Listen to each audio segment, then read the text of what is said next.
Hello dear students, आइए gravitation का second exercise previous इस क्वेश्चन का पार्ट 2 करते हैं हम लोग। 1 to 15 कर लिया, 16 to 13 इस लेक्चर में करेंगे। देखिए, the height eight which the weight of a body becomes 1/16 its weight on the surface of the earth. तो किस हाइट पर जो वेट होगा वो 1/16 हो जाएगा, ठीक है ना। अब देखो, जो 1/16 है ये बहुत छोटा नहीं है, तो हम लोग 1 - 2h/r वाला फॉर्मूला इस्तेमाल नहीं करेंगे, नॉर्मल वाला फॉर्मूला इस्तेमाल करेंगे। तो यहाँ पे अपन लिखेंगे कि g डैश जो कि है g/16 बराबर आ जाएगा g/1 + h/r का होल स्क्वायर। तो 16 का √4 हो जाएगा, तो 1 + h/r बराबर 4। तो यहाँ से h बराबर 3r आ जाएगा, बहुत ईजी। फर्स्ट इसका आंसर आ गया। Next question number 17, if v e is the escape velocity and v naught is orbital velocity of the satellite for orbit close to the earth's surface, then these are related by। आपको पता है escape velocity बराबर होती है √2 times orbital velocity। तो यहाँ पे जो सही ऑप्शन है ये फोर्थ हो जाएगा, escape velocity is equal to √2 times orbital velocity।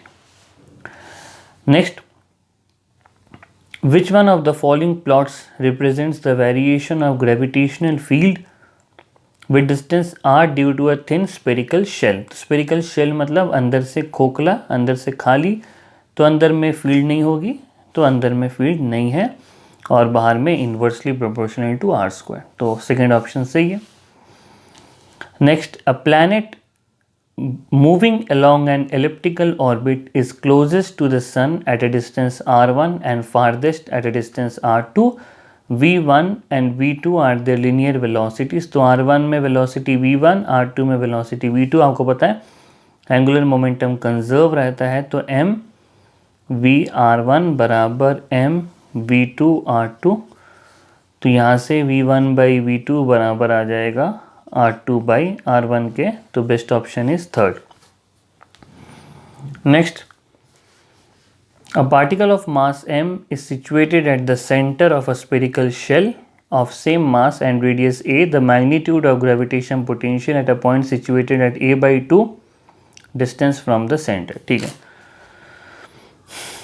तो मान लीजिए ये स्फीयर है, इसका मास m है, रेडियस इसका a है, और एक और मास है कैपिटल M। तो आपको ये इनसाइड में ये दूरी जो a/2 है यहाँ पे पोटेंशियल निकालना है, ये पॉइंट P है। देखो, पोटेंशियल इसके कारण भी आएगा, इसके कारण भी आएगा। इसके कारण पोटेंशियल होगा -gm/a/2। a/2 करोगे तो 2 ऊपर आ जाएगा, और ये आपको पता है शेल के अंदर का जो पोटेंशियल होता है वो सरफेस के बराबर ही होता है। तो ये हो जाएगा -gm/a। इन दोनों को मल्टीप्लाई ऐड कर दोगे तो -3gm/a। तो अब यहाँ पे मैग्नीट्यूड की बात की है तो अपन +gm/a लेंगे, तो जो ऑप्शन सही मैच हो जाएगा यहाँ पे। तो अगर अपन यहाँ पे चेक करें, तो अगर हम लोग यहाँ पे चेक करें तो ऑप्शन नंबर जो 4 होगा वो हमारा सही मैच कर जाएगा, ठीक है ना। आइए क्वेश्चन नंबर 21 पर आगे बढ़ते हैं। तो देखिए क्वेश्चन नंबर 21 क्या है।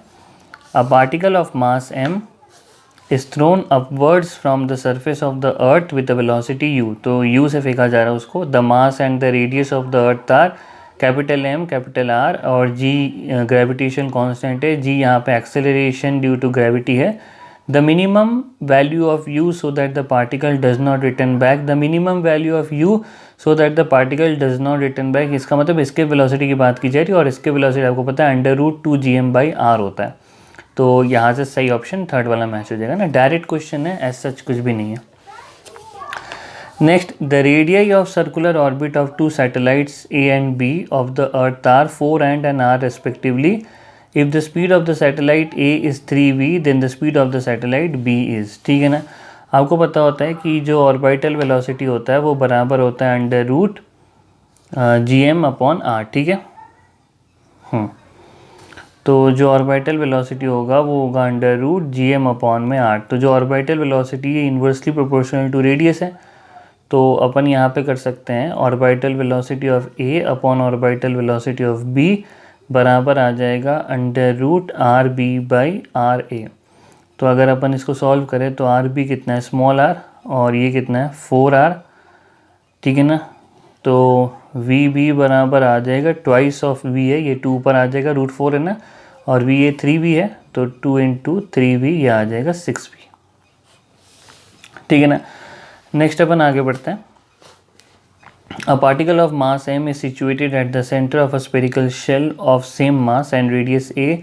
The gravitation potential at a point situated at a by 2 distance from the particle of mass m is situated at the center of a spherical shell of same mass a by, ये question हम लोगों ने अभी किया है, ये 2010 वाला है और ये यहाँ पे रहा 2011 वाला, तो इसका आंसर -gm/a ही आएगा, -3gm/, सेम क्वेश्चन है। एक पॉइंट मास m पर है और बड़ा वाला मास m है, शेल है, तो अंदर में जो पोटेंशियल होगा वो शेल के लिए सरफेस के बराबर होगा और इसके लिए gm/r जो कि a/2 है। तो यहाँ पे मैग्नीट्यूड की बात नहीं की है तो यहाँ पे माइनस भी लग जाएगा। इस क्वेश्चन में मैग्नीट्यूड की बात की थी तो यहाँ पे जो माइनस था वो नहीं लगा था, केवल 3gm/a आया था, तो यहाँ पे अपन माइनस वाला भी ले लेंगे। ठीक है ना, तो -3gm/a इसका आंसर हो जाएगा। नेक्स्ट करते हैं। The additional kinetic energy to be provided to a satellite of mass m revolving around a planet of mass M to transfer it from circular orbit R1 to R2। ठीक है, तो मान लीजिए कि ये सर्कुलर ऑर्बिट मतलब ये है, तो ये ऑर्बिट है हमारा R1, तो यहाँ से इस सैटेलाइट को यहाँ तक भेजना है R2। आपको पता है कि टोटल मैकेनिकल एनर्जी हमेशा कंजर्व रहती है, तो टोटल मैकेनिकल एनर्जी हमेशा कंजर्व रहेगी। तो मान लीजिए यहाँ पे जो टोटल एनर्जी है, यहाँ पे जो टोटल मैकेनिकल एनर्जी है, अपन इसको डालते हैं TE1। ठीक है ना, R1 के लिए TE1। अब यहाँ पे आप एक्स्ट्रा काइनेटिक एनर्जी कितना दो, अब देखो ये तो इनिशियल इसकी क्या है टोटल मैकेनिकल एनर्जी, अब यहाँ पे आपको और एक्स्ट्रा एनर्जी क्या देनी है, मान लेते हैं जो एक्स्ट्रा काइनेटिक एनर्जी देनी है आपको ये है ΔKE।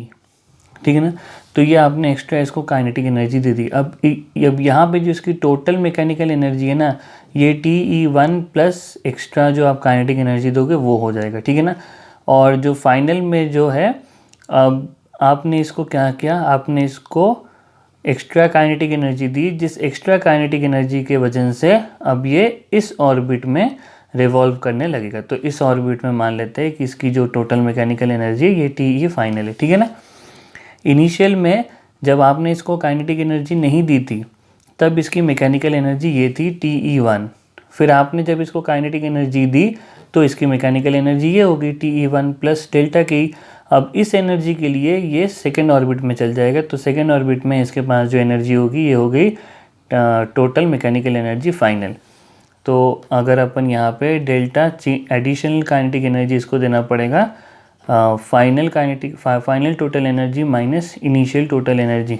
तो टोटल एनर्जी आपको पता होता है -gm/2r होता है, तो फाइनल में -gm/2r2 क्योंकि फाइनल R2 है, और इनिशियल में -gmm/2r1, तो माइनस माइनस प्लस हो जाएगा, तो gmm/2 बाहर आ जाएगा, gmm/2 बस यहीं पे बाहर है, और माइनस माइनस प्लस तो 1/r1 माइनस 1/r2, तो जो फोर्थ ऑप्शन है वो हमारा सही मैच हो गया। ठीक है ना, है ना। इसमें बहुत जन क्या करते हैं चेंज इन पोटेंशियल एनर्जी कर देते हैं, लेकिन आपको चेंज इन पोटेंशियल एनर्जी आपको यहाँ पे नहीं करना है, आपको यहाँ पे चेंज इन टोटल एनर्जी करना है। ठीक है ना, क्योंकि यहाँ पे जो इनिशियल टोटल मैकेनिकल एनर्जी है ये है, और जो फाइनल टोटल मैकेनिकल एनर्जी ये है ना। इनिशियल में आपने इसको एक्स्ट्रा काइनेटिक एनर्जी भी दी है तो ये भी टोटल मैकेनिकल एनर्जी में इंक्लूड हो जाएगा। ठीक है ना, चलिए नेक्स्ट आगे बढ़ते हैं। क्वेश्चन नंबर 25 में हम लोग आगे बढ़ते हैं।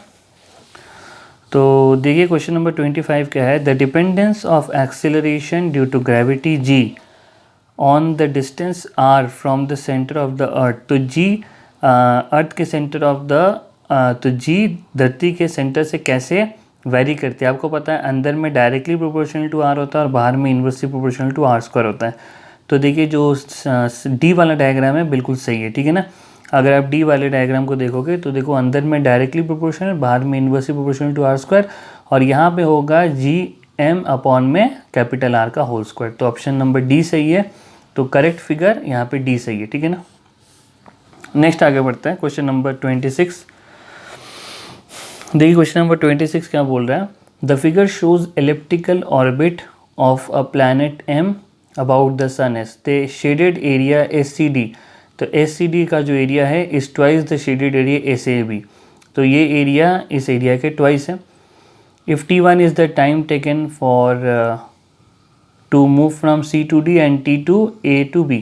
आपको पता है कि जो टाइम पीरियड होता है it is proportional to the मतलब area covered by the planet, ठीक है ना। अगर अपन केपलर के सेकेंड लॉ में जाए तो केपलर के लॉ के अकॉर्डिंग जो एरियल वेलोसिटी होती है वो कांस्टेंट होती है। तो इसका एरिया कितना है ना, तो मतलब इक्वल एरिया को इक्वल टाइम इंटरवल में ही कवर करना चाहिए।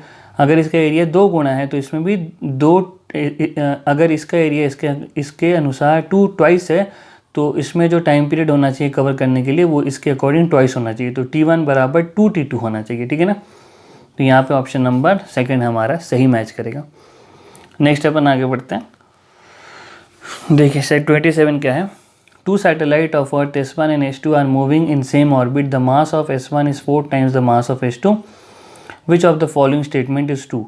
The potential energy of earth and satellite in 2 cases are equal. नहीं, पोटेंशियल एनर्जी में सैटेलाइट का भी मास आता है तो इसका मास ज़्यादा है तो पोटेंशियल एनर्जी चेंज होगा। S1 and S2 are moving with same speed, ये वाला ऑप्शन सही है। क्यों? क्योंकि जो ऑर्बिटल स्पीड होता है वो independent of the mass of the satellite होता है। तो orbital speed independent of even की जो एस्केप वेलोसिटी होती है वो भी independent of mass of the जो बॉडी होती है ना। इसीलिए यहाँ पे सेकंड ऑप्शन सही मैच करेगा। S1 and S2 are moving with same speed, ठीक है। तो चलिए नेक्स्ट अपन आगे बढ़ते हैं।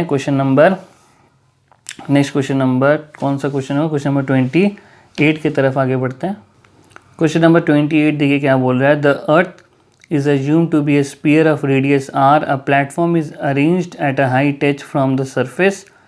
द एस्केप वेलोसिटी, अच्छा जो प्लेटफॉर्म है वो हाइट उसका जो है height r from the surface, तो जो सरफेस से जो ऊंचाई है वो भी धरती के रेडियस के बराबर है। The escape velocity of the body from the planet is fv, ठीक है ना, where v is the escape velocity from the surface of the earth, the value of f, ठीक है। तो यहाँ पे क्या बोल रहा है कि जो धरती के सरफेस से जो एस्केप वेलोसिटी है वो है हमारा v। तो v बराबर कितना होता है आपको पता होता है, √gm अपॉन में ये होता है r। अब ये जो FV है ना ये उस हाइट से है, तो अगर अपन हाइट के लिए करेंगे तो GM अपॉन में R प्लस H कर देंगे। अब H भी यहाँ पे क्या है, H भी यहाँ पे R ही है, तो R प्लस H यहाँ पे कितना हो जाएगा, 2R हो जाएगा, ठीक है ना।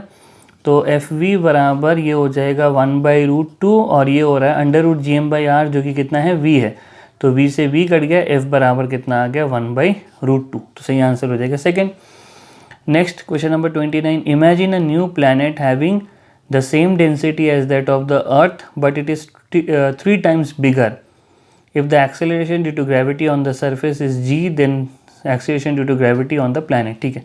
देखिए यहाँ कर देते हैं। देखो ये जो g होता है ना, ये g बराबर होता है gm अपॉन में r², ठीक है। अब हम लोग इसको ऐसे लिख सकते हैं 4/3 पाई r³। अब देखो यहाँ पे r² है तो यहाँ पे एक r आपको मल्टीप्लाई करना पड़ेगा और यहाँ पे 4/3 पाई भी मल्टीप्लाई करना पड़ेगा। अब ये m ये है हमारी डेंसिटी, तो ये g, अब देखो डेंसिटी यहाँ पे सेम है, g भी कांस्टेंट है, 4/3 भी कांस्टेंट है, पाई भी कांस्टेंट है, तो इस कारण g डायरेक्टली प्रोपोर्शनल आ जाएगा यहाँ पे r के, ठीक है ना, रेडियस के। तो g directly proportional to radius है। तो देखो g of the planet by g of the earth, planet जो है 3 टाइम्स बिगर है तो इसका रेडियस भी 3 टाइम्स होगा और धरती का रेडियस r है, तो g डैश या g प्लैनेट बराबर आ जाएगा 3 × r, ठीक है ना। तो फर्स्ट ऑप्शन हमारा सही है। नेक्स्ट आगे बढ़ते हैं। For the satellite moving in an orbit around the earth, the ratio of kinetic energy to potential energy, magnitude की बात की जा रहा है, कहीं भी नेगेटिव नहीं है। Ratio of kinetic to potential, ठीक है ना। अब देखो काइनेटिक एनर्जी अपॉन में पोटेंशियल एनर्जी, अब हम मैग्नीट्यूड की बात करें तो जो पोटेंशियल एनर्जी होती है वो ट्वाइस ऑफ काइनेटिक एनर्जी होती है, ये कट गया तो यहाँ पे जो रेशियो आ जाएगा ये हाफ के बराबर आ जाएगा, तो जो सही ऑप्शन है वो सेकंड हो जाएगा, ठीक है। तो हम लोगों ने यहाँ पे 16 to 30 पूरे कर लिए और पिछले लेक्चर में 1 to 1 से कर लिए थे 1 to 15। तो देखो नीट 2017 से लेके, है ना, नीट 2017 से लेके नीट 2005 के हम लोगों ने सारे क्वेश्चंस यहाँ पे कवर कर लिए 2 लेक्चर्स में। चलिए अब नेक्स्ट लेक्चर में मिलेंगे and God bless you all.